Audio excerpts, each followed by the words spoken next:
ሰባት ነጥብ ልዩነት አለ። ቅዱስ ጊዮርጊስ 46 እንደዚሁም ደግሞ መቻል 53 ነጥብ። በሙያቸው መምህር ናቸው። ጨዋታውንም እንግዲህ በዛ አይነት መልኩ ይመሩታል ተብሎ ይጠበቃል። እጅግ በጣም አስገራሚ ነበረ። ምናልባት ብሩክ የመጀመሪያ ጎል ሊያገኙ ይችላሉ ወይ? 0-0 30 ደቂቃዎች ምናልባት ይህንን አጋጣሚ ሊጠቀሙ ይችላሉ ወይ? ጎል! ሰባተኛ የሊግ ጎል!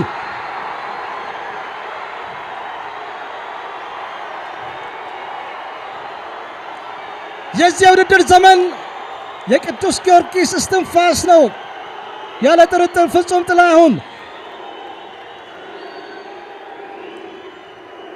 በመጀመሪያው ዙር መቻል 2-0 ማሸነፉ ይታወሳል።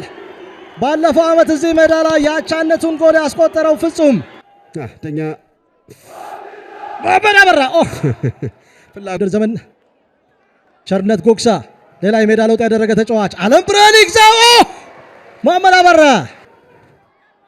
ቻርለስ ሙሴጌ ምናልባት ያፈራችሁ ተጫዋች ምናልባት ጎል ሊሆን ይችል ነበር በቀላሉ ሀብታሙ ጉልላት ፋኑኤል አዳሙ ወደ ፍጹም ቅጣት ምት ክልል ውስጥ ገብተዋል። በዚህ ሰዓት ምናልባት ጥሩ ዕድል አግኝተዋል። ሀብታሙ ጉልላት ጎል!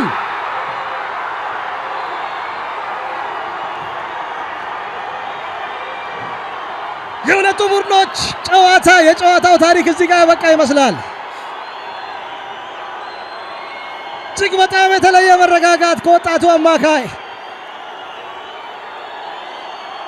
ፋኑኤል አዳሙን አለማድነቅ አይቻልም።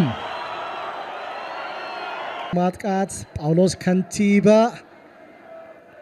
ሌላው የአርባ ምንጭ ኮከብ ሶስተኛ ጎል ያብስረ ጎሳዬ ጨዋታው እንዳለቀ አረጋገጠ። ወጣቱ አማካይ ሁለተኛ የሊግ ጎል ለያብስራ።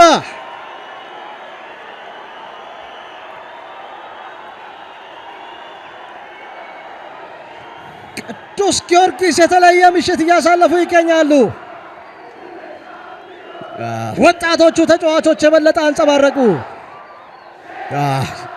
ያለቀ ነው ይመስለው። ቻርለስ ሙሴጌ